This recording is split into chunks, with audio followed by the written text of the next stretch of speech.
Obadias, dos versos 1 a 7. Amém? Mantenham suas Bíblias abertas após a leitura. Diz assim o texto bíblico: visão de Obadias. Assim diz o Senhor Deus a respeito de Edom. Temos ouvido as novas do Senhor, e às nações foi enviado um mensageiro que disse: levantai-vos e levantemo-nos contra Edom para a guerra. Eis que te fiz pequeno entre as nações, tu és muito desprezado.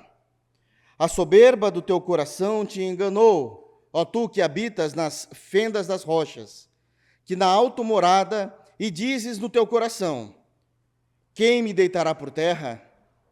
Se te remontares como águia e puseres o teu ninho entre as estrelas, de lá te derribarei, diz o Senhor. Se viessem a ti ladrões ou roubadores de noite, como estás destruído, não furtariam só o que lhes bastasse? Se a ti viessem os vindimadores, não deixariam pelo menos alguns cachos? Como foram rebuscados os bens de Esaú, como foram esquadrinhados os seus tesouros escondidos. Todos os teus aliados te levaram para fora dos teus limites. Os que gozam da tua paz te enganaram, prevaleceram contra ti. Os que comem o teu pão puseram armadilhas para os teus pés. Não há em Edom entendimento. Amém. Feche teus olhos, vamos orar ao Senhor. Oremos, irmãos. Soberano Senhor, em nome de Jesus, nós lhe adoramos na beleza da tua santidade, nós lhe servimos por quem o Senhor é.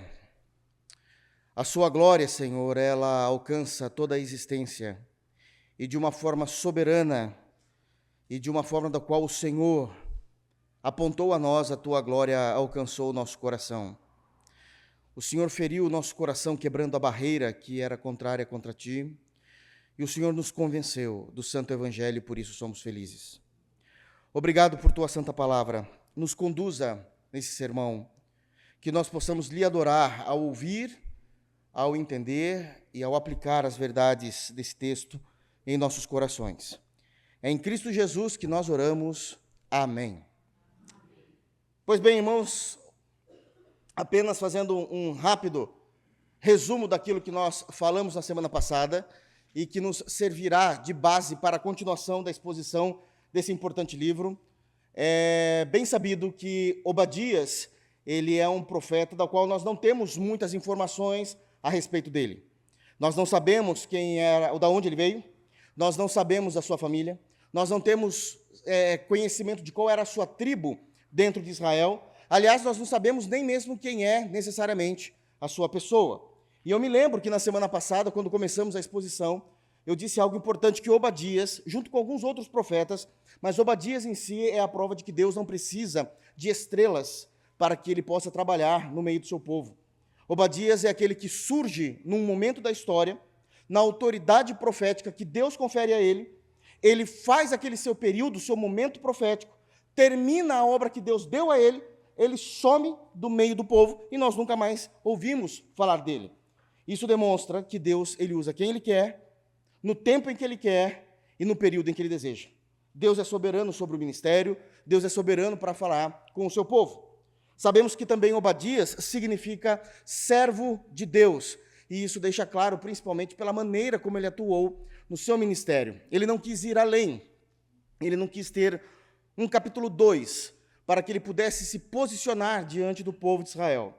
Ele simplesmente foi usado nesses 21 versículos, e esses 21 versículos realmente ainda, uma vez que entendido e compreendido tudo aquilo que o profeta profetizou, ele ainda ressoa aos nossos ouvidos as informações proféticas desse livro. A título de curiosidade, sabemos que Obadias é o menor livro do Antigo Testamento. Nós temos apenas 4 livros em toda a Bíblia que têm apenas um capítulo. No Antigo Testamento, somente Obadias. No Novo Testamento, nós temos 2 João, 3 João e a Epístola de Judas. E se completa esses 4 livros de toda a Bíblia, do qual são pequenos havendo apenas um capítulo. Apenas um capítulo. Irmãos, o livro de Obadias, ele é um livro profético, e agora pregando à igreja local especificamente, por conta de nós passarmos um bom tempo expondo livros históricos como Esdras, Neemias, Obadias, ele muda a forma da estrutura do livro que nós até então estávamos acostumados. Por estarmos pregando e vindo de uma série de mensagens de sermões expositivos em livros históricos, os livros históricos eles têm como base nos informar de forma mais clara a historicidade do momento em que aquilo estava acontecendo. Não é comum isso ao período profético. Os profetas, eles escreveram exatamente as profecias que Deus deu para eles. Portanto, eles não, abre aspas, perdem tempo, fechem aspas, para nos mostrar os seus devidos contextos, o que deixa, então, um pouquinho mais complicado a compreensão de alguns irmãos que não entendem a cultura, o contexto, o momento da história em que os profetas profetizaram. Para ajudar também, né, na compreensão desse livro, ele é menosprezado no meio do povo de Deus. Possivelmente, alguns irmãos aqui nunca ouviram uma pregação de todos os versículos do profeta Obadias, mesmo com muitos anos de cristianismo. Com muitos anos de conversão, os irmãos possivelmente nunca entenderam o contexto, nunca um pastor subiu, abriu e falou, nós precisamos entender o que Deus quis falar a nós através desse profeta, que é considerado um dos profetas menores. E sempre deixando claro que profeta menor não significa menor importância, ou de menor qualidade, menor inspiração. Quando nós dividimos entre profetas maiores e menores na teologia, nós estamos falando especificamente do período e da quantidade em que ele exerceu o ministério profético. Exemplo, não dá para se comparar o tempo do ministério do profeta Obadias com o profeta Isaías, que tem 66 capítulos. Não dá para fazer isso. Então, nós só dividimos para ficar mais clara a nossa compreensão. E só a título de curiosidade, de todos os profetas da Bíblia, a gente só tem 4 que são maiores, que é Isaías, Jeremias, Ezequiel e Daniel. Então, são 4. Mas a gente fala 5 porque as lamentações, como é de Jeremias, a gente inclui no bojo ali. Mas, como pessoas, como profetas em si, pessoas falando, é só 4. Todos os demais são profetas menores. Amém? Todos se lembraram? Contextinho rápido. Acima de tudo que é falado nesse livro profético, uma das coisas que nos é apresentada e precisamos entender é que Obadias ele é um livro familiar.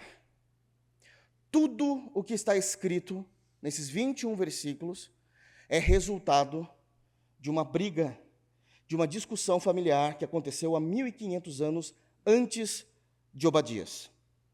Tudo o que aconteceu na vida e na história dos 2 irmãos, dos gêmeos, Jacó e Esaú. E eu me lembro de ter pregado, pelo menos o versículo de número 1 na semana passada, onde é dito, visão de Obadias, assim diz o Senhor Deus a respeito de Edom. Temos ouvido as novas do Senhor, e às nações foi enviado, um mensageiro que disse, levantai-vos, e levantemo-nos contra Edom para a guerra.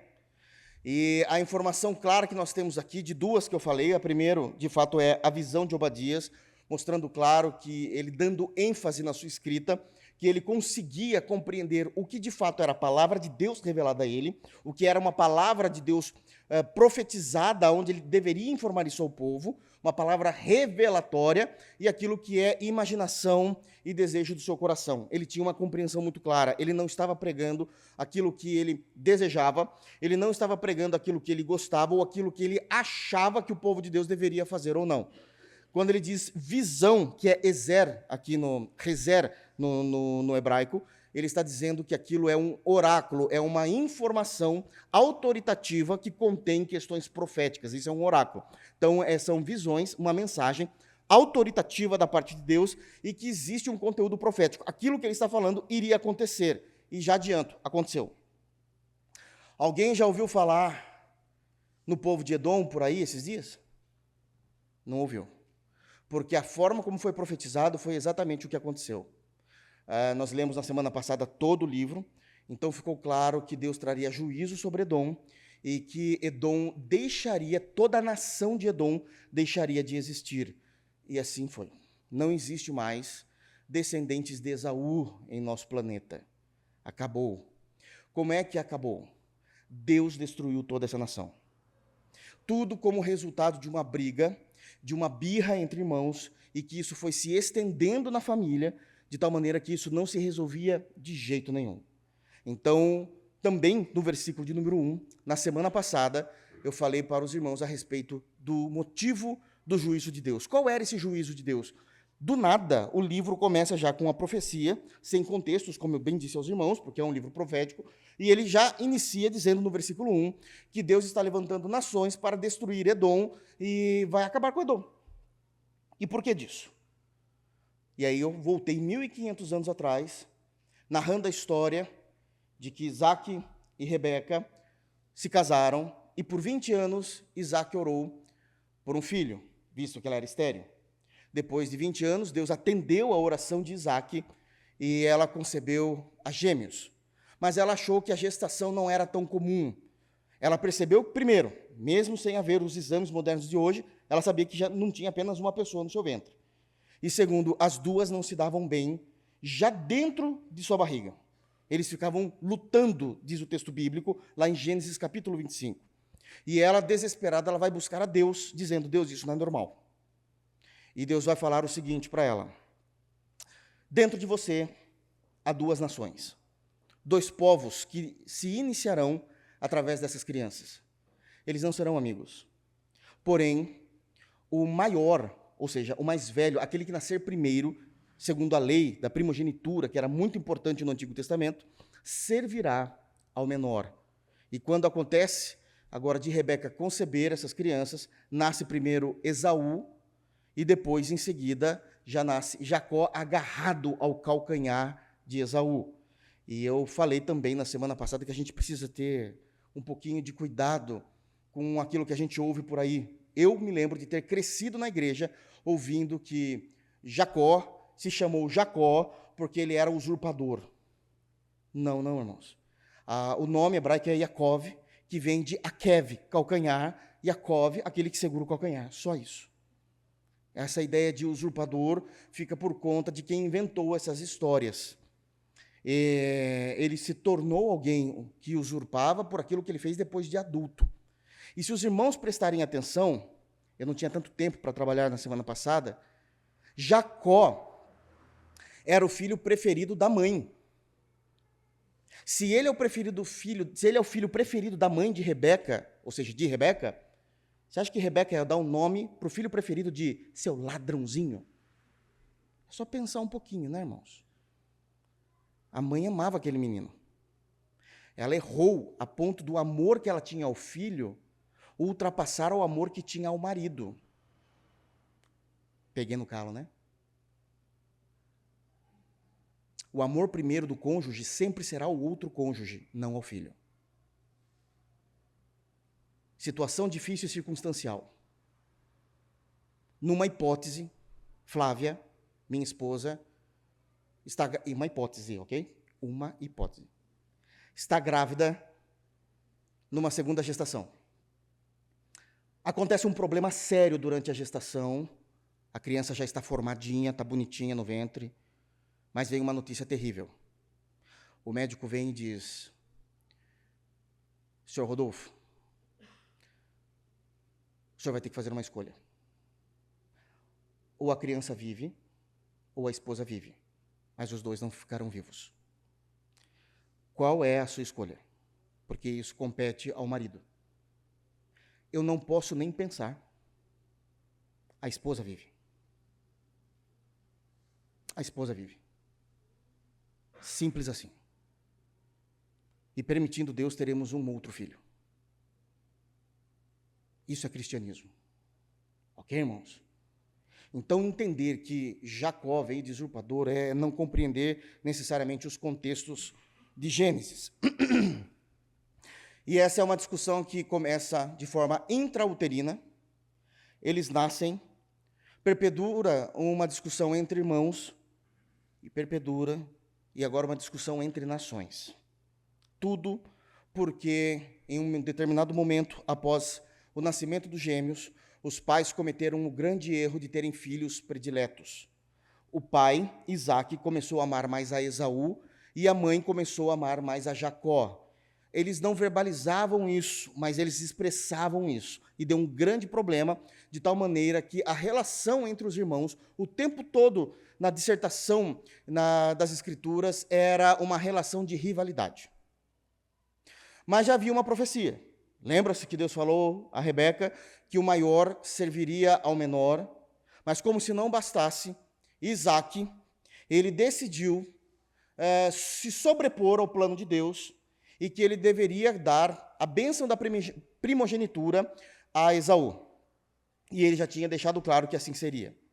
Quando ele decidiu isso, ele já era velho, já não tinha mais uma visão clara das coisas, ele não conseguia enxergar. A sua esposa Rebeca entendeu e ela também comete um outro erro. Vamos enganar o meu marido. E ela pede para Jacó se vestir como Esaú, falar como Esaú, se comportar como Esaú e ir até o pai dizer, sou Esaú, para que ele o abençoasse. E assim aconteceu. Assim aconteceu. Quando isso aconteceu e Esaú chegou para receber a bênção do pai da primogenitura, ele vai conversar com Isaque. Isaque fala, mas você já não veio aqui agora mesmo? Não. Então foi o seu irmão que se passou por você e eu já dei a bênção e não posso voltar atrás. E agora realmente começou os conflitos mais sérios, onde Esaú jura a morte de seu irmão após o falecimento de seu pai. Após o falecimento. E isso continua uma discussão tão grande quando eles formam nações, que o profeta Amós, nós também lemos na semana passada, que o profeta Amós, no capítulo 1, no versículo 11, diz que o tempo todo Edom queria destruir Judá. E por que esses nomes? Porque Edom é a nação descendente de Esaú. E por que Edom, os irmãos se lembram? Porque a palavra Edom no hebraico é vermelho. E Esaú nasceu peludinho e vermelho. Então é a descendência de Esaú, os edomitas. Da mesma forma que Judá são os de Jacó. Ok, queridos irmãos? E eles o tempo todo estavam em pé de guerra. Essas nações, elas não se bicavam, elas não conseguiam ter um momento de paz. Judá tentou estabelecer a paz, mas isso era meio que impossível, porque Judá queria que os edomitas esquecessem o que havia acontecido. Mas acontece que toda vez que uma mãe edomita olhava para uma mãe judia, sendo abençoada com as bênçãos de Deus sobre os seus filhos, ela falava assim, os meus filhos estão passando necessidade porque o antepassado deles roubou a bênção que era dos meus filhos. O negócio não ia resolver, vamos esquecer. A turma do deixa para lá não ia ter poder aqui não. Porque eles estavam passando por situações difíceis porque roubaram a bênção deles. Mesmo Deus já falando que iria ser dessa forma, mas colocou a mão humana, deu caca. Ok, irmãos? Se lembram disso? E para piorar, é dito que quando a Babilônia, a mando de Deus, invadiu Judá para levá-los cativo nos 70 anos do cativeiro, porque eles estavam desobedecendo, Edom dava pulos e saltos de alegria e ajudou a matar pessoas e saqueou toda Jerusalém. E aqui foi a gota d'água para Deus resolver esse problema familiar que estava se arrastando por 1.500 anos. Ok? Então, aqui, todo o livro é uma sentença contra Edom. É por isso que nós lemos o versículo 1 dizendo que Deus já estava tratando a respeito de Edom, que existia um limite que foi alcançado da misericórdia de Deus, ultrapassado, inclusive, para que Deus usasse de sua misericórdia. A gente está falando de 1.500 anos, é muito tempo de misericórdia. E é dito, então, que o Senhor levantaria as nações. Olhem o versículo 1. As nações, foi enviado um mensageiro que disse, levantai-vos e levantemo-nos contra Edom para a guerra. O primeiro levantai-vos está falando as nações. E o segundo levantemo-nos é que até o povo do mensageiro também se levantaria para destruir Edom. Então esse seria o juízo de Deus, e esse juízo seria exterminar todos os descendentes de Esaú da face da terra. Aqui nós temos aplicações importantíssimas, então, para a nossa fé, a respeito do caráter de Deus, aquele que nos ajuda e também aquele que nos corrige quando necessário. Amém? A temática do sermão, de todos os sermões que eu pregarei no livro de Obadias, é uma só: a alegria que traz o juízo e a soberba que precede a ruína, porque é exatamente disso que o livro está se tratando. Amém? Lembraram? Semana que vem, então, vou perguntar, quero ver vocês responderem. Quero ler com os irmãos o versículo de número 2. Uma vez o anúncio a respeito da guerra, começa a profecia. E as primeiras palavras são bem claras e direcionadas a Edom. Eu quero ler apenas com os irmãos o versículo de número 2, que diz: Eis que te fiz pequeno entre as nações, tu és muito desprezado. Começa então agora uma enxurrada de profecias direcionadas, todas elas no livro de Obadias, todas as profecias, toda a forma do profeta usar, são formas objetivas, claras, sem muita dificuldade de entendimento daquilo que ele está profetizando. E quando ele então começa agora a acusar, a apontar o dedo em riste, dizendo: assim diz o Senhor a respeito de vocês, Obadias falando para vocês de Edom: Deus está fazendo de vocês alguém pequeno entre as nações, e vocês serão muito desprezados. Então nós já temos uma lição importantíssima aqui nesse versículo. Em primeiro lugar, as ações de Deus diante da maldade humana. As ações de Deus diante da maldade humana. Observem comigo como é dito: eu te fiz pequeno entre as nações. Primeira ação de Deus: eu te farei pequeno diante das nações. Esse pequeno não pode ser entendido como um povo que de fato era minúsculo. Não era. Edom era gigante. Era uma nação. Não significa que Edom era o menor povo sobre a face da terra que existia naquele período, naquela geografia. Não é de quantidade que está falando. Está falando de dignidade. Está falando do teor, da honra de Edom diante dos homens. A maneira como eles seriam vistos, a maneira como eles seriam considerados, a maneira como eles seriam tratados. E aqui existe uma informação importante daquilo que está sendo dito.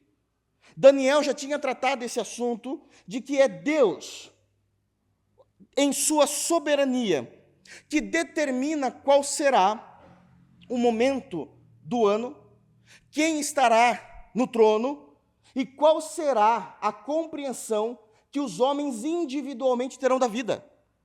O que isso tem a ver? Que a profecia do versículo 2 é concomitante àquilo que o profeta Daniel já havia pregado e também profetizado a respeito de quem é Deus na história, no mover da história, no capítulo 2, no versículo 21. Eu cito para os irmãos.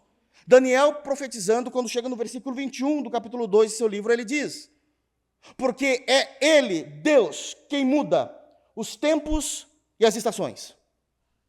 Primeiramente, é Deus, ainda que exista as leis da natureza, que funcionam da maneira como Deus quer, Deus interfere no momento em que Ele quer, no clima, na natureza, nas ações do planeta. E Ele continua, porque é Ele quem muda os tempos e as estações, é Ele que desmonta reis e estabelece reis. É Ele quem dá sabedoria ao sábio e entendimento ao inteligente. São três aspectos da existência humana que são importantes que Daniel está profetizando. Primeiro, o ambiente da vida. É Ele que estabelece. É Ele que estabelece o clima, a chuva, o sol, a maneira como Ele quer que aconteça. Sim, inclusive os desastres. Porque Deus usa disso para trazer juízo da forma como Ele bem entende, ainda que nós tenhamos misericórdia daqueles que estão sofrendo e estenderemos as nossas mãos, nós não podemos negar que Deus tem os seus juízos temporais na terra. Mas Daniel também ele nos ensina que é Deus quem controla, em última instância, todos os governos. É Deus quem desmonta, retira os reis. É Deus que depõe os reis. É Deus que estabelece os reis. Cada um segundo a sua vontade. para que eles possam ser instrumentos de Deus, seja do favor ou do juízo de Deus às nações. E isso está em concordância com o versículo 2 de Obadias. O que Obadias está falando é: o Deus que profetizou e nos ensinou a respeito de suas ações no meio dos governos, é o Deus que decidiu fazer de Edom alguém minúsculo, sem honra. É Ele. E também é Deus. É Deus que, de uma forma que nós não conseguimos entender, estabelece a sabedoria aos sábios, individualmente, e o entendimento aos inteligentes. Ele interfere nas nossas compreensões. Ele interfere. Se os irmãos lerem Hebreus, capítulo 6, a partir do versículo 2 está dizendo que nós precisamos caminhar como igreja e sair de doutrinas que o tempo todo são doutrinas rudimentares. Só que as doutrinas que o autor de Hebreus diz que é rudimentares, às vezes crentes, de tempo de casa não conseguem entendê-las. Ele vai falar da doutrina dos batismos, a doutrina da imposição de mãos. Ele fala, tudo isso são fundamentos do cristianismo, da comum salvação. Mas ele fala, ainda que Deus quer que nós avancemos para um conhecimento profundo, ele diz, no versículo 3, e isso faremos se Deus quiser. A sabedoria e o entendimento é Ele que controla. O texto de Obadias é claro no versículo 2, quando ele diz, eis que te fiz pequeno. Não é Edom que se tornou pequeno com os tempos. Ao passar dos anos, foi perdendo a sua primazia entre os reinos, foi perdendo o seu espaço na conversa e das alianças entre as nações. Não, eu te faço pequeno. O que o profeta está nos ensinando é que foi Deus o agente da humilhação dessa nação. Deus é o agente em que mudou e determinou a história dessa nação. Foi Deus que enfraqueceu toda a nação de Edom diante do juízo que iria vir em forma de guerra. Diante das nações, de uma hora para outra, Edom se tornou um adversário pequenininho, onde todos zombavam. Aqueles que eram arrogantes se tornaram humilhados. É exatamente isso que significa, eis que eu te faço pequeno. A ideia de pequeno no texto bíblico, quando é narrado, nos compõe algumas informações importantes. Para ser uma nação pequena, da forma como Deus está profetizando aqui, entende-se que a nação ela precisa passar por alguns processos. Primeiro, o processo da humilhação. E a humilhação, em termos práticos, nada mais é do que uma distância longa, seja do próximo, seja do seu parceiro, ou até do seu oponente. Isso é uma humilhação. Sabe quando nós falamos assim, a pessoa foi humilhada porque fulano colocou o outro lá para baixo. A ideia desse para baixo é, ele se colocou muito distante o outro de quem ele é. Isso é humilhante. Edom se tornou extremamente distante em potência, distante em importância, distante em dignidade das nações que se levantaram para lutar e derrubá-las. Isso é uma humilhação. Para uma nação ser considerada pequena, nos termos previstos do texto bíblico, é porque ela de fato foi humilhada, ela era muito distante, próximo dos seus adversários. Sabe quem fez isso? Deus. Deus. Mas não é só ser humilhado. Para contemplar a ideia de uma nação ser pequena diante das nações, ela passa pela humilhação, mas ela passa também pela vergonha. São coisas diferentes. A humilhação é aquela distância, não dá para se comparar, é imensurável. Não dá para colocar uma coisa do lado da outra. Não dá. Não dá. Não dá para você pegar, apesar que poderia ser qualquer um, mas a título de exemplo, o último modelo da Ferrari e colocar do lado uma Belina. Quem vai ganhar? Quem vai sair primeiro? Pode envenenar a Belina do jeito que for. Não consegue. Uma Kombi, não vai dar. Essas questões que você fala, mas isso não se faz. Isso é feio. Lógico que é feio, é humilhante. Mas e o fato de ser envergonhado? Envergonhado, às vezes a gente não compreende, mas é o sentimento de estar acanhado diante do outro o tempo todo. É o acanhamento. Sabe quando você já não consegue mais falar nada? Porque aquilo que você falar já não tem a mesma altura, o mesmo peso, a mesma percepção. Não tem. E Edom, de repente, está acanhado diante de todas as situações, porque Deus os fez assim, os tornou assim, acanhados, não tem o que se falar. Não tem. Para se tornar alguém pequeno, eu te fiz pequeno, diz o texto. Isso significa também que eles passaram pelo atropelamento. Quando as nações chegaram, não houve resistência. Não tem como. Eles perderam as habilidades. Já parou para pensar nisso? Edom perdeu as habilidades bélicas. Eles se tornaram como formiguinhas no meio de gigantes, do qual não conseguiam se defender. Não tinham estrutura emocional, não tem estrutura bélica, não tinha arte da guerra, não conseguiam proteger suas famílias, porque todos foram exterminados. Eis que te fiz pequeno. O que eu estou falando aqui, irmãos, é para vocês entenderem que quando o Senhor começa a profetizar dizendo estas coisas, nunca ache que esses versículos são superficiais. Que Deus está falando só de uma forma metafórica. Eles são pequenos, quer dizer, eles vão ser vencidos. Não! São requintes de crueldade, do juízo divino. Do juízo divino. Humilhados, envergonhados, atropelados, eles foram vexados, de vexames.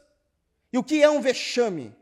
É tudo aquilo que, ao receber de alguém, isso se torna oneroso à sua alma. No Brasil, nós chamamos isso de um ataque moral à dignidade. É o vexame. E isso tem um valor, por isso que é oneroso. Aquilo está falando de quem você é. De quem você é. A sua humilhação, o assédio moral. Não é só um acanhamento, mas que se você sair do ambiente, você fala, graças a Deus, saí do ambiente, já agora estou bem. Ali eu estava um pouquinho incomodado, meio envergonhado, não conhecia as pessoas do ambiente. Então, não, é muito pior.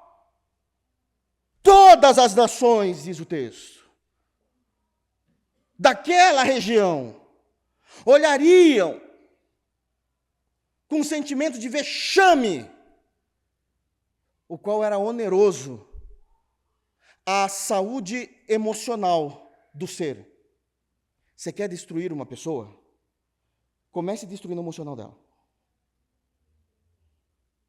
Eu não estou ensinando, só estou falando o que é, tá, irmãos?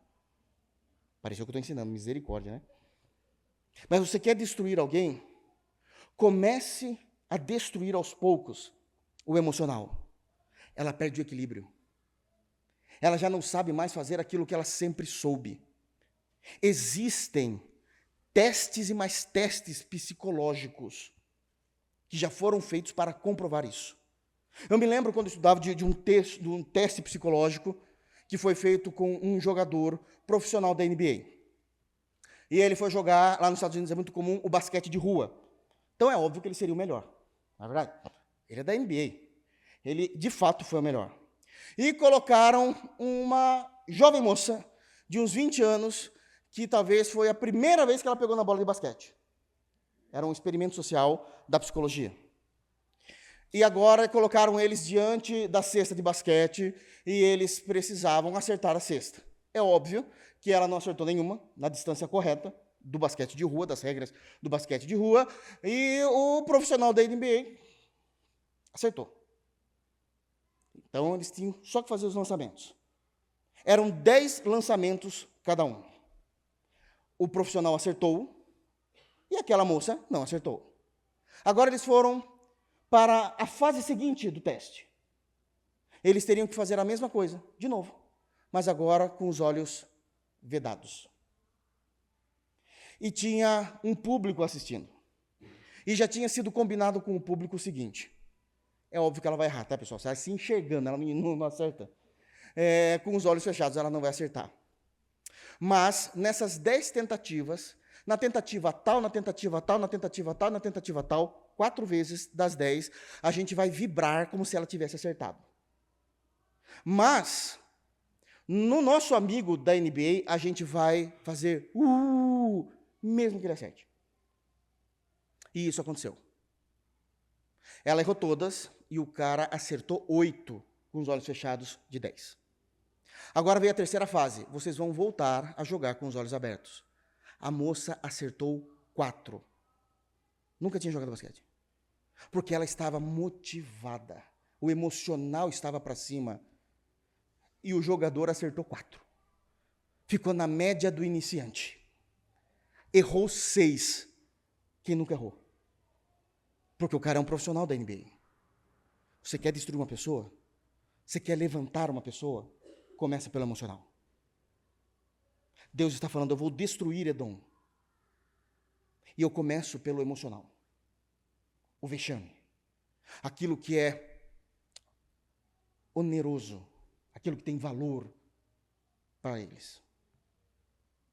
Aquilo que tem valor para eles. Essa é a primeira ação de Deus contra a maldade. Eis que te faço pequeno.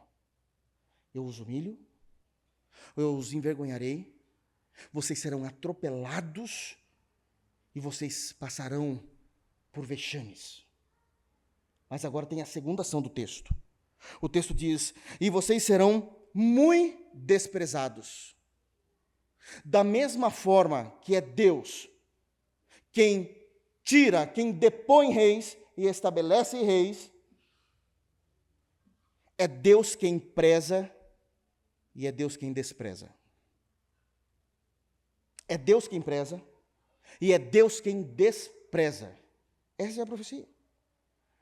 Só que a diferença do ponto anterior é que o prezar é a dignidade que as pessoas têm por você. A humilhação sou eu que vivo. A vergonha sou eu que vivo. O atropelamento sou eu que vivo. O vexame sou eu que vivo. Mas o desprezo é os outros que fazem para mim.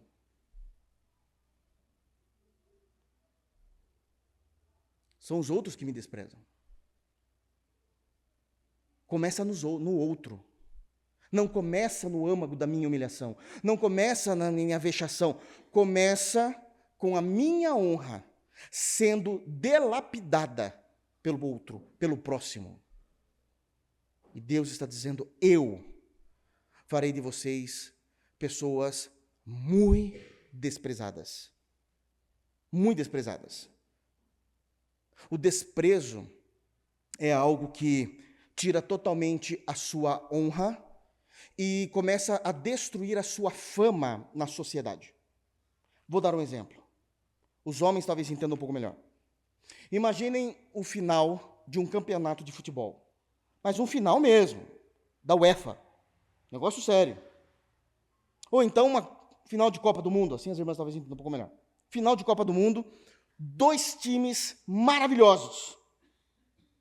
Está ali numa aposta de 50-50, 50-50, de quem vai ganhar. Não dá para saber, os dois são bons. Se a gente for para clubes, é Real Madrid e Barcelona. Como que faz isso? Olha o nível do jogo. Negócio sério. Começa a partida. Por algum motivo, quase que sobrenatural, um time humilha o outro. Eu não quero que vocês se lembrem de 2014, por favor. Dói o coração, né? Já me lembrei, veio na minha mente. A gente não vai usar o Brasil, não. Por favor, isso é muito dolorido ainda para nós. Precisamos curar, cura interior. Misericórdia. Mas o time foi humilhado. O outro se sobressaiu maravilhosamente bem. Mas termina, olha só o que é prezar pelo outro e o que é desprezar. Primeiro exemplo, o prezar. Acabou-se o jogo. Um time acabou com o outro. Foi quase 7-0. Foi maravilhoso. Ninguém esperava esse resultado. Mas o time vencedor, ao escutar o apito, após ter aqueles primeiros momentos de vibração de alegria, eles olham para aqueles que foram derrotados terrivelmente, mas eles vão até eles. Levantam o time que perdeu do campo, os abraçam, pega o braço daquele que foi humilhado e levanta junto com ele, dizendo, foi digno. Isso é prezar. Isso é honrar. Foram humilhados no campo. Mas a humilhação ficou só ali no futebol mesmo. Mas eles estão sendo honrados. Saíram com honra. Vamos mudar a situação? Acontece a mesma coisa. Termina o jogo. Soa o apito. O time humilhado, caído no campo. Depois dos primeiros vivas do campeão, vêm os repórteres que gostam da maldade. E fala, como foi esse jogo para você? Daí vocês imaginem esse diálogo mais ou menos assim. Que jogo? Isso não foi um jogo. Isso foi uma humilhação. Olha que desprezo. Olha, se você quer bem saber, a gente achou que esse time nunca foi páreo para nós mesmos. Tanto que a gente nem se preocupou muito com isso, e em primeira mão vou dar uma notícia a vocês, da imprensa. Ontem foi o último dia do treino. A gente nem treinou, a gente ficou jogando videogame, porque a gente falava assim, para esse time, eu não vou perder meu tempo. E à noite, que era para a gente descansar para o jogo de hoje, a final, a gente foi para a balada. Porque jogador não vai para a balada, coisa da minha cabeça, eu sei, mas a gente foi para a balada. Porque não apresenta risco. Isso é desprezo. Não se faz isso. Você já está atacando a moral, a fama. Mas é exatamente isso que Deus está falando que iria fazer com Edom. Porque Deus avisou por 1500 anos, parem com isso. E agora Deus fala, eu vou desprezar vocês. Eu vou desprezar. O que isso ensina para nós, queridos? Na primeira parte, quando fala que Deus nos fará pequeno, é que não importa o tamanho, não importa o tamanho do seu ego, não importa o tamanho do meu ego. Não importa o conceito que você tem a respeito de você mesmo. Se Deus quiser te destruir, Ele te destrói. Em outras palavras, o nosso ego, os nossos conceitos, não são uma arma de proteção contra o Deus Todo-Poderoso. Pelo contrário, é um alvo nas nossas costas, das quais Deus está olhando o tempo todo o momento dele começar a agir para nos endireitar. A palavra de Deus nos ensina que Deus não irá nos destruir por completo, como Edom, uma vez que somos eleitos em Cristo Jesus.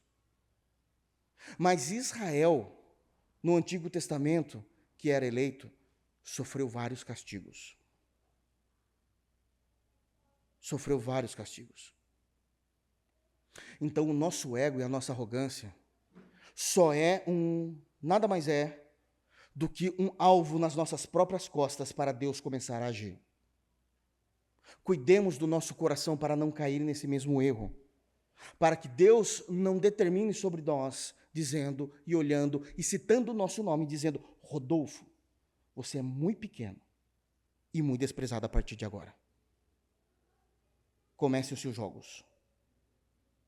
E isso é terrível. Isso é uma orientação clara para a nossa fé. Clara para a nossa fé. Precisamos nos preservar para não cairmos nesse erro. Mas eu quero continuar o texto com os irmãos. E quero ler com os irmãos os versos 3 e 4. Leiam comigo, por gentileza. Olha o que é dito. A soberba do teu coração te enganou, ó tu que habitas nas fendas das rochas, na tua alta morada, e dizes no teu coração: quem me deitará por terra? Se te remontares como águia e puseres o teu ninho entre as estrelas, de lá te derribarei, diz o Senhor. E aqui nós temos uma outra lição da parte de Deus, quando ele profetiza isso, os versos 3 e 4, para Edom. Ele está chamando a atenção para a soberba de Edom. Cuidado com a soberba. Cuidado com a soberba. Irmãos, a soberba derrubou o querubim ungido do céu. A soberba fez cair Adão do Éden. Vocês acham mesmo que Edom iria se sustentar em sua própria soberba? Isso é loucura. O que é que o texto bíblico nos ensina a respeito da soberba? Aquele provérbio muito conhecido, Provérbios 16, 18. A soberba precede a ruína e a altivez do espírito a queda. Aliás, abram lá, por favor, porque existe um contexto, deixa marcado Obadias que a gente vai voltar. Mas abram, porque existe um contexto importantíssimo, onde há um paralelismo entre a soberba e a altivez com aquilo que a palavra nos ensina a ser dentro desse inclusio, dentro desse quadro teológico do contexto de Provérbios 16. Diz assim, Provérbios 16, 18. Eu quero ler alguns versículos em sequência com os irmãos desse texto. Então, olhem comigo. Provérbios 16, 18, texto conhecido da igreja. A soberba precede a ruína, e a altivez do espírito, a queda. Duas informações. Soberba. Soberba é um estado do caráter. É aquilo que eu sou. Soberbo. É algo interno. É a maneira como eu sou no meu dia a dia. É aquilo que me identifica, ainda que os soberbos falem que não. Geralmente a gente sempre nega os nossos pecados, né? A não ser que o Espírito trabalhe. Mas a soberba é algo do Espírito, da internalidade do ser. Ela está arraigada, enraizada em nós, na nossa existência. É algo do ser. Mas a altivez de espírito é como eu sou com o próximo. A soberba é o que eu sou na individualidade. A altivez do espírito, como eu sou, é a mesma coisa, mas agora na relação com o outro. Deu para entender? Na relação com o outro. Ambos têm o mesmo final. Diz o verso 18, a soberba só precede a ruína. É um caminho direto para a destruição. Ruína é destruição. E a altivez do espírito para a queda, porque é onde eu quero me avantajar, ou, aí na linguagem dos jovens, vou crescer para cima do outro. E aí, quanto mais alto, maior é a queda. Nós sabemos disso. Nós sabemos disso. O texto é claro e óbvio. É óbvio. Mas daí começa a acontecer algumas informações na sequência. E aqui a gente vê o paralelismo, porque vai começar a explicar o outro lado da situação. Versículo 19. Melhor é ser humilde de espírito com os humildes do que repartir o despojo com os soberbos. Então aqui nós temos uma informação para o povo de Deus. Olha, é melhor a gente ser humilde, né? Humilde de espírito com os humildes do que repartir o despojo com os soberbos. Ele está fazendo ali agora uma comparação. Se a soberba e a altivez do espírito nada mais é do que a fórmula para a queda, para a destruição, um espírito quebrantado pelo Senhor e humilde é a fórmula para a bênção. É o contraditório que o texto está dizendo aqui. Aliás, a gente precisa se lembrar do sermão de Jesus das bem-aventuranças. Qual é a primeira bem-aventurança citada pelo nosso Senhor? Bem-aventurado os humildes de espírito. E aí vem a bênção, porque deles é o reino dos céus. Então eu quero fazer aqui 3 comparações entre os versos 18 e 19. Porque é melhor ser um espírito humilde para com os humildes, do que repartir os despojos, isso é, eu destruo alguém com a minha altivez, com a minha grandeza, e reparto os bens daquela pessoa entre aqueles que são como eu. Por que isso é melhor? Simples, porque Jesus afirma, numa comparação, que bem-aventurado, a expressão grega bem-aventurado é verdadeiramente feliz. Verdadeiramente é feliz aquele que tem um espírito quebrantado, do que aquele que tem uma altivez do espírito. Por que é verdadeiramente feliz? Nas comparações dos resultados. Porque aquele que tem um espírito humilde, ele tem no final da sua caminhada o reino dos céus. Mas o arrogante, ele tem a ruína, a destruição. Isso significa que aquele que tem um espírito quebrantado pelo Senhor, ou aquele que tem uma arrogância em sua alma, os destinos eternos são diferentes. Já começa por aí. Aqui já é o suficiente para a gente parar com a nossa arrogância. Mas também tem uma outra comparação. Uma outra comparação. A comparação é que aqueles que têm um espírito quebrantado pelo Senhor, aquele que é humilde de espírito, a bênção final dele é espiritual. Significa que vem do trono de Deus, o reino dos céus. O reino dos céus vem de onde, irmãos? Vem de mim? Vem de você? Vem da natureza, da mãe da natureza? Não, vem do próprio Deus. Vem do próprio Deus. Mas os arrogantes, o máximo de alegria que eles vão ter é pegar os despojos da cidade que eles destruíram. Eles só esqueceram que caixão não tem gaveta. Não leva nada. Não leva nada.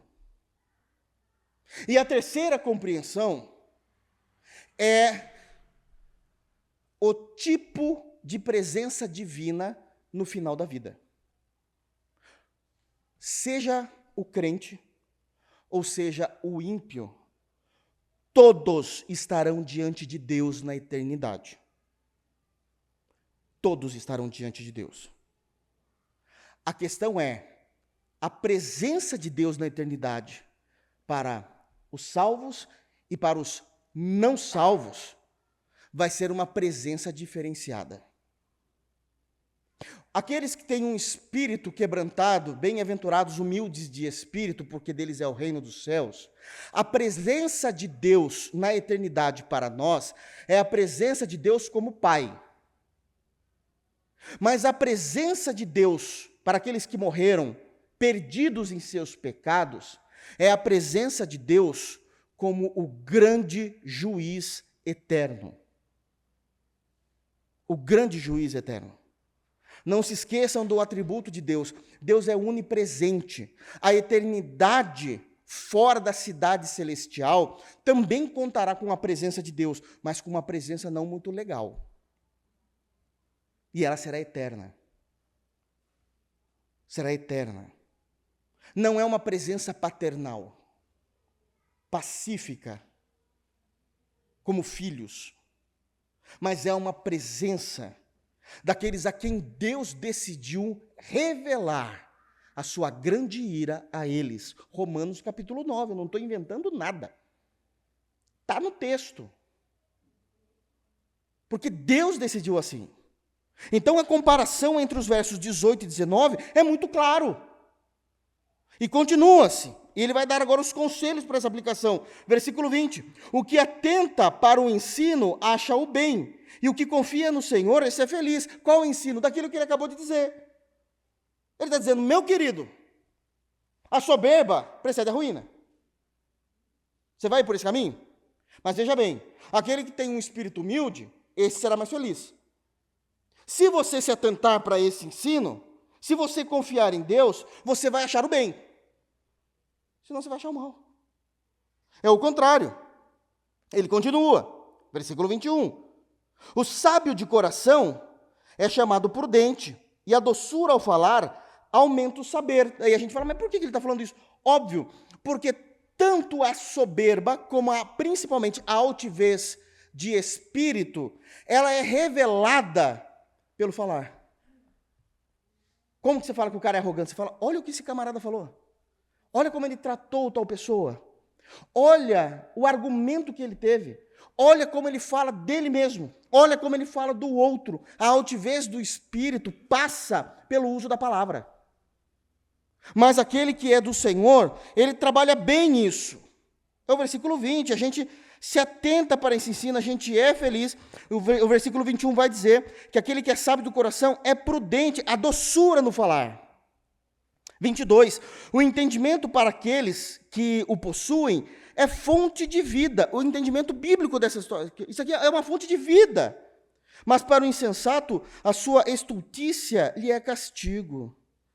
Para encerrar, 23, o coração do sábio é mestre da sua boca. Irmãos, a sua boca está cheia do que contém o teu coração. O teu coração é o teu tutor. O teu coração é o que demanda o que sai da tua boca. O nosso coração é que direciona a maneira que falamos, o que falamos, por que falamos. Aí Jesus vem e traz a prática. A boca fala do que o coração está cheio. Antigo Testamento e Novo Testamento falam a mesma coisa. A mesma coisa o tempo todo. É a gente que não percebe. É a gente que não percebe. Então nós vemos essa arrogância e essa soberba em Edom. Entendido essa soberba, olha o que vai acontecer. Vamos voltar, por favor, para Obadias. Então ele diz, no verso 3, a soberba do teu coração te enganou. Aqui existe um princípio. A soberba faz parte do ser. Lembra disso? A altivez do espírito no relacionamento com o próximo. É por isso que é descrito no versículo 3 que a soberba começa no coração. E quando a soberba chega no coração, ela te engana. Está no texto. Olha lá. A soberba do teu coração te enganou. Ela começa no coração. Ela faz parte do ser. E uma vez que ela está no ser, ela nos engana. E qual foi o engano desse povo, de Edom? Deles acharem que eles eram inalcançáveis, deles acharem que eram invencíveis e deles acharem que eles eram intransponíveis. Eu posso fazer o que eu quero. É essa nação que Deus falou assim, ó, vocês são pequenininhos agora, hein? Então, é uma distância muito grande da realidade com o que Deus fez do juízo. As pessoas iriam olhar e falar assim, só pode ser a ação de Deus. Porque na lógica era impossível. Por que a lógica é impossível? Agora a gente vai entender o relato do versículo 3. Dizendo assim, ó tu que habita nas fendas das rochas. Fendas das rochas são as cavernas. É os buracos que tem. Aonde Edom morava? Nas montanhas. Essas montanhas eram cavernosas. Vocês podem achar isso, inclusive, no Google, se você quiser dar um Google lá. Edom é a atual Jordânia. Especificamente a região da Jordânia, uma região chamada Petra, que significa rochas. Só você dar um Google e você vai ver como aquela geografia é cheia de montanhas. É exatamente onde era Edom, cheio de cavernas. E eles aproveitavam essas cavernas para fazerem suas casas. Então, de fato, eles moravam muito bem, no conceito da época. Eles moravam muito bem. Porque se eles moram nas montanhas, tem algumas proteções que eles não precisam investir, são proteções naturais. Você quer ver? Se vir um vento forte, não derruba a montanha. Para a maioria das pessoas que moravam em tendas naquela época, eu moro numa casa de rocha. Segundo, se acontecer uma inundação, a gente não morre, a gente está na montanha. A gente não morre. Terceiro, a proteção era muito grande. Os irmãos se lembram, nós estávamos pregando em Neemias, e Neemias reconstruiu o quê? Ao redor de Jerusalém? Os muros. Pois bem, os muros de Jerusalém foram reconstruídos sob a supervisão de Neemias, não é isso? Quem fez os muros? Os judeus, que voltaram do cativeiro. Mas o pessoal de Edom tinha uma muralha natural esculpida pela natureza. Isso significa que os carros de guerra, pensa assim, carros de guerra é 2 cavalos, uma pessoa num carro a pé para atacar. Esses carros não passavam. Porque as estradas para se chegar na montanha, no pé do monte, eram muito estreitas. Não dava para se passar 2 pessoas lado a lado, tinha que ser uma só. Olha como facilita para matar o inimigo. Eles não conseguem chegar em comboio.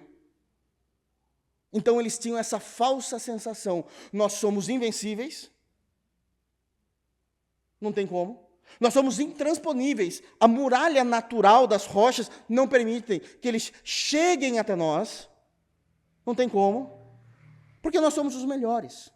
Diz o versículo 4 algo excepcional. Diz assim, ó, se te remontares como águia e puseres o teu ninho entre as estrelas, de lá te derribarei, diz o Senhor. Porque tem mais uma questão. À noite, irmãos, nessa época aqui não existia CPFL. Isso é óbvio. Então eles acendiam candeias ou tochas para iluminar a noite. Mas como era muito alto, as luzes da cidade se confundiam com as estrelas. Essa é a ideia de colocar a sua casa nas estrelas. Então era muito bonito mesmo. Visualmente era algo muito bonito. E também, você sabe que a beleza enaltece o ambiente, deixa mais rico. Você sabe como funciona a economia de uma cidade. Então, todo mundo falava, não tem como chegar lá. Eles são invencíveis, intransponíveis, não tem como. Não tem. Deus falou assim, tem. Porque quem fez tudo isso fui eu. Tem. Tem um adendo que eu preciso dizer a vocês. Esse desprezo que Deus está tendo e colocando sobre Edom não deve ser entendido apenas como um desprezo das nações por Edom. Não é um desprezo apenas na terra. Esse desprezo também é o desprezo nos céus. Abram, por favor, em Malaquias, profeta Malaquias, o último profeta. E Malaquias, quando ele é levantado por Deus para trazer essa profecia do livro de Malaquias, Edom já tinha sido destruída, já tinha acontecido a profecia, já tinha se cumprido a profecia de Obadias. Então, Malaquias vai falar de Edom olhando para o passado, o que já havia acontecido, ok? Deu para entender? Aí a gente abre em Malaquias capítulo 1 e veja o nível de desprezo que o texto bíblico nos ensina. E eu achei que ia chegar até o 7. É só isso aqui e a gente encerra. Não tenho mais tempo.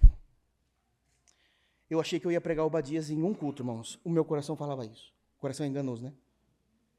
De verdade, irmãos, eu não estou brincando. E a Flávia falou, a Flávia já me desconsidera de qualquer forma, então ela fala, você não sabe o que você está falando. Olha só, Malaquias 1:1. Sentença, ó, como essa sentença aqui é peso, juízo, tá? Já começa bem também, sem contexto. Os proféticos não trazem os contextos, os irmãos já sabem disso. Então, sentença pronunciada pelo Senhor contra Israel. Agora é contra o povo dele mesmo. Por intermédio de Malaquias. Agora, a maneira como foi escrito Malaquias é diferente de todos os outros profetas, porque Deus vai fazer afirmações sobre o povo de Israel. O povo vai ouvir essas afirmações e cinicamente, todas as vezes, cinicamente vai fazer perguntas. Então, olha só a afirmação. Olha só a afirmação. Eu vos tenho amado, diz o Senhor. Aí vem a réplica, né? Mas vós dizeis, em que nos tem amado? Olha que povo. Irmão, isso é uma ingratidão. A gente está falando do último profeta que escreveu no Antigo Testamento. Então Deus tem uma história enorme com Israel. Deus está falando assim, eu vos tenho amado. Vocês olham para mim e falam assim, o que o Senhor tem amado? O que o Senhor fez para nós? Estou sabendo não. Por isso que a gente não serve para ser Deus. Ali a gente já acabava com todo mundo. Não, é verdade, irmãos. Ali a gente já acabava. Então a gente às vezes fala assim, se eu fosse... Então, se fosse Deus, não tinha nem existido nada, já tinha acabado tudo. A gente não consegue. Isso aqui é uma ingratidão que, se a gente fica irado, imagina o coração de Deus, mas ele tem capacidade para lidar com isso. Nós não. Olha o que ele diz. Aí eles falam, no que nos tem amado? Aí o Senhor responde. Não foi Esaú irmão de Jacó? Sim, não foi, irmãos? Eles eram gêmeos. Não foi Esaú irmão de Jacó? Disse o Senhor. Todavia, amei a Jacó, porém, aborreci. Essa palavra aborreci no hebraico, os irmãos já sabem o que significa, odiei. Então, eu odiei a Esaú. E fiz dos seus montes, está no passado já, está vendo? Aqui é Edom, as montanhas. E fiz dos seus montes uma assolação e dei a sua herança aos chacais do deserto. Como se não bastasse, olha o que Deus fala. Se Edom diz, isso aqui é uma hipótese, tá? Que eles já não existem mais, mas se Edom diz, fomos destruídos, porém, porque eles são arrogantes, então Deus sabe que eles falariam isso, isso é comum eles falarem, os edomitas. Fomos destruídos, porém, tornaremos a edificar as ruínas. Então diz o Senhor dos Exércitos, eles edificarão, mas eu destruirei. E Edom será chamado terra de perversidade e povo contra quem o Senhor está irado para sempre. Como é que vive assim? O desprezo de Edom não é somente um desprezo das nações da terra, o desprezo que Deus tem por toda a raça de Esaú é a ponto de dizer, eu já destruí eles, no lugar deles, no campo deles, nas montanhas deles, que eles achavam que eram intransponíveis. Eu os venci. E ainda que haja um louco que sobrou e diga, eu sou bom no que eu faço, Deus destruiu, vamos levantar isso. Deus, ele vai deixar. Eles vão edificar. É para doer mesmo.